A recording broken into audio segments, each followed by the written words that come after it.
All right, welcome back. We are continuing holes. We are on chapter 33. The last thing that happened, Stanley drove Mr. Sir's water truck into a hole, and he hopped out and he just took off running out into the lake away from camp. I think he's going to go try and find Zero. We're going to find out right now. We're going to read chapters 33, 34, and 35. He slowed to a walk. As far as he could tell, nobody was chasing him. He could hear voices coming from back by the truck, but couldn't make out the words. Occasionally, he'd hear the revving of the engine, but the truck wasn't going anywhere anytime soon. He headed in what he thought was the direction of Big Thumb. He couldn't see it through the haze. Walking helped calm him down and allowed him to think clearly. He doubted he could make it to Big Thumb, and with no water in his canteen, he didn't want to risk his life on the hope that he'd find refuge there. He'd have to return to camp. He knew that, but he was in no hurry. It would be better to return later, after everyone had a chance to calm down, and as long as he'd come this far, he might as well look for Zero. He decided he would walk as long as he could, until he was too weak to go any farther. Then he'd turn around and go back. He smiled as he realized that wouldn't quite work. He would only go halfway as far as he thought he could go, so that he'd still have the strength to return. Then he'd have to make a deal with the warden, tell her where he found Kate Barlow's lipstick tube, and beg for mercy. He was surprised by how far out the holes extended. He couldn't even see the camp compound anymore, but he still kept passing holes. Just when he thought he'd passed the last hole, he'd come across another cluster of them a little farther away. Back at the compound, they had dug in a systematic order, row upon row, allowing space for the water truck. But out here, there was no system. It was as if every once in a while, in a fit of frustration, the warden would just pick a spot at random and say, "What the heck? Dig here." It was like trying to guess the winning numbers in a lottery. Stanley found himself looking down into each hole he passed. He didn't admit to himself what he was looking for. After more than an hour had gone by, he thought he had surely seen the last hole. But then off to the left, he saw another cluster of them. He didn't actually see the holes. He saw the mounds of dirt that surrounded them. He stepped over the mounds and looked into the first hole. His heart stopped. Down at the bottom was a family of yellow spotted lizards. Their large red eyes looked up at him. He leapt back over the mound and ran. He didn't know if they were chasing after him. He thought he might have seen one leap out of the hole. He ran until he couldn't run any farther, then collapsed. They hadn't come after him. He sat there a while and caught his breath. As he got back to his feet, he thought he noticed something on the ground, maybe 50 yards away. It didn't look like much, maybe just a big rock, but in a land of nothingness, any little thing seemed unusual. He walked slowly toward it. The encounter with the lizards had made him very cautious. It turned out to be an empty sack of sunflower seeds. He wondered if it was the same one Magnet had stolen from Mr. Sir, although that didn't seem likely. He turned it inside out and found one seed stuck to the burlap. Lunch. The sun was almost directly overhead. He figured he could walk for no more than another hour or maybe two before he had to turn back. It seemed pointless. He could see there was nothing ahead of him, nothing but emptiness. He was hot, tired, hungry, and most of all, thirsty. Maybe he should just turn around now. Maybe he'd already gone halfway and didn't know it. Then Looking around, he saw a pool of water less than 100 yards away from where he was standing. He closed his eyes and opened them to make sure he wasn't imagining it. The pool was still there. He hurried toward it. The pool hurried away from him, moving as he moved, stopping when he stopped. There wasn't any water. It was a mirage caused by the shimmering waves of heat rising off the dry ground. He kept walking. He still carried the empty sack of sunflower seeds. He didn't know if he might find something to put in it. After a while, he thought he could make out the shape of the mountains through the haze. At first, he wasn't sure if this was another kind of mirage, but the farther he walked, the clearer they came into view. Almost straight ahead of him, he could see what looked like a fist with its thumb sticking up. He didn't know how far away it was. 5 miles? 50 miles? One thing was certain. It was more than halfway. He kept walking toward it, although he didn't know why. He knew he'd have to turn around before he got there. But every time he looked at it, it seemed to encourage him, giving him the thumbs up sign. As he continued walking, he became aware of a large object out on the lake. He couldn't tell what it was, or even if it was natural or man-made. It looked like a little fallen tree, although it didn't seem likely that a tree would grow here. More likely, it was a ridge of dirt or rocks. The object, whatever it was not on the way to Big Thumb, but off to the right. He tried to decide whether to go to it or continue toward Big Thumb, or maybe just turn around. There was no point in heading toward Big Thumb, he decided. He would never make it. For all he knew, it was like chasing the moon. But he could make it to the mysterious object.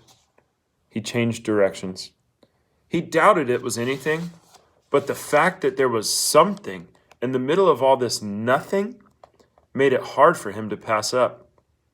He decided to make the object his halfway point, and he hoped he hadn't already gone too far. He laughed to himself when he saw what it was. It was a boat, or part of a boat anyway. It struck him as funny to see a boat in the middle of this dry and barren wasteland. But after all, he realized, this was once a lake. The boat lay upside down, half buried in the dirt. Someone may have drowned here, he thought grimly, at the same spot where he could very well die of thirst. The name of the boat had been painted on the back. The upside-down red letters were peeled and faded, but Stanley could still read the name, Mary Lou. On one side of the boat, there was a pile of dirt and then a tunnel leading down below the boat. The tunnel looked big enough for a good-sized animal to crawl through. He heard a noise. Something stirred under the boat. It was coming out. "Hey!" Stanley shouted, hoping to scare it back inside. His mouth was very dry, and it was hard to shout very loudly. "Hey!" the thing answered weakly. Then a dark hand and an orange sleeve reached up out of the tunnel. Zero's face looked like a jack-o'-lantern that had been left out too many days past Halloween, half rotten, with sunken eyes and a drooping smile. "Is that water?" he asked. His voice was weak and raspy. His lips were so pale they were almost white, and his tongue seemed to flop around uselessly in his mouth as he spoke, as if it kept getting in the way. "It's empty," Stanley said. He stared at Zero, not quite believing that he was real. "I tried to bring you the whole water truck, but," he smiled sheepishly, "I drove it into a hole. I can't believe you're—" "Me neither," said Zero. "Come on, we got to get back to camp." Zero shook his head. I'm not going back. You have to. We both have to. You want some sploosh? Zero asked. What? Zero shaded his eyes with his forearm. It's cooler under the boat, he said. Stanley watched Zero crawl back through his hole. It was a miracle he was still alive, but Stanley knew he would have to get him back to camp soon, even if he had to carry him. He crawled after him and was just able to squeeze his body through the hole. He never would have fit when he first came to Camp Green Lake. He'd lost a lot of weight. As he pulled himself through, his legs struck something sharp and hard. It was a shovel. For a second, Stanley wondered how it got there, but then remembered that Zero had taken it with him after striking Mr. Pendanski. It was cooler under the boat, which was half buried in the dirt.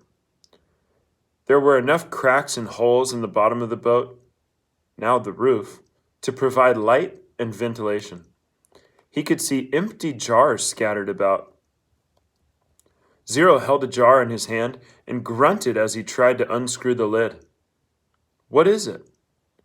Sploosh. His voice was strained as he worked on the jar. That's what I call it. They were buried under the boat. He still couldn't get the lid off. I found 16 jars. Here, hand me the shovel. Stanley didn't have a lot of room to move.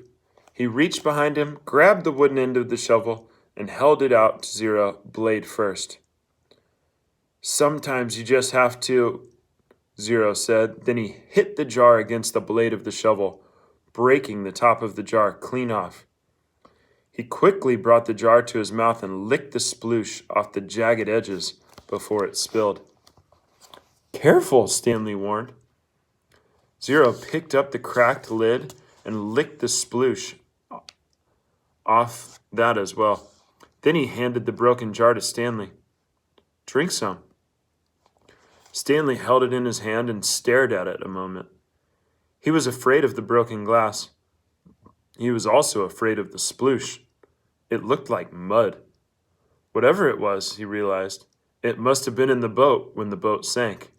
That meant it was probably over 100 years old. Who knew what kind of bacteria might be living in it? It's good, said Zero, encouraging him. He wondered if Zero had heard of bacteria. He raised the jar to his mouth and carefully took a sip. It was a warm, bubbly, mushy nectar, sweet and tangy. It felt like heaven as it flowed over his dry mouth and down his parched throat. He thought it might have been some kind of fruit at some time, perhaps peaches. Zero smiled at him. I told you it was good. Stanley didn't want to drink too much, but it was too good to resist. They passed the jar back and forth until it was empty. How many are left? He asked. None, said Zero. Stanley's mouth dropped. Now I have to take you back, he said. I'm not digging any more holes, said Zero. They won't make you dig, Stanley promised. They'll probably send you to a hospital, like Barfbag. Barfbag stepped on a rattlesnake, said Zero. Stanley remembered how he'd almost done the same. I guess he didn't hear the rattle. He did it on purpose, said Zero. You think? He took off his shoe and sock first. Stanley shivered as he tried to imagine it. What's Marialou? Said Zero. What? Zero concentrated hard. Marialou. I have no idea. I'll show you, said Zero. He crawled back out from under the boat. Stanley followed. Back outside, he had to shield his eyes from the brightness. Zero walked around to the back of the boat and pointed to the upside-down letters. M-R-Y-L-O. Stanley smiled. Mary Lou. It's the name of the boat. Mary Lou, Zero repeated, studying the letters. I thought Y made the Y sound. It does, said Stanley, but not when it's at the end of a word. Sometimes Y is a vowel, and sometimes it's a consonant. Zero suddenly groaned. He grabbed his stomach and bent over. Are you all right? Zero dropped to the ground. He lay on his side with his knees pulled up to his chest. He continued to groan. Stanley watched helplessly. He wondered if it was the sploosh. He looked back toward Camp Green Lake. At least he thought it was the direction of Camp Green Lake. He wasn't entirely sure. Zero stopped moaning, and his body slowly unbent. I'm taking you back, said Stanley. Zero managed to sit up. He took several deep breaths. Look, I got a plan so you won't get in trouble, Stanley assured him. Remember when I found the gold tube? Remember I gave it to X-Ray? And the warden went crazy making us dig where she thought X-Ray found it? I think if I tell the warden where I really found it, I think she'll let us off. I'm not going back, said Zero. You've got nowhere else to go, said Stanley. Zero said nothing. You'll die out here, said Stanley. Then I'll die out here. Stanley didn't know what to do. He had come to rescue Zero, and instead drank the last of his sploosh. He looked off into the distance. I want you to look at something. I just want you to look at that mountain up there. See the one that has something sticking up out of it? Yeah, I think. What does it look like to you? Does it look like anything? Zero said nothing. But as he studied the mountain, his right hand slowly formed into a fist. He raised his thumb. His eyes went from the mountain back to his hand, then back to the mountain.